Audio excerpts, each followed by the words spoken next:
All right, guys, October 19th, 6 p.m. Eastern Standard Time, live, I will be hosting my seminar, 5 Pillars of Success in the Music Industry. A pillar is something stands upon, and these are the key elements and areas of the industry that I feel artists need in order to thrive.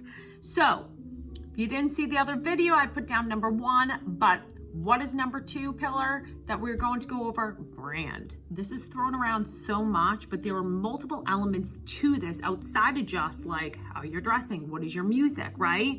And I really want to break that down because I think it is crucial and essential for artists to understand this in order to really start to generate A, who they are, and B, draw in those people that are going to admire and love them for their art and their craft and ultimately become hopefully consumers of their music and of their merchandise. So click below and I look forward to seeing you there.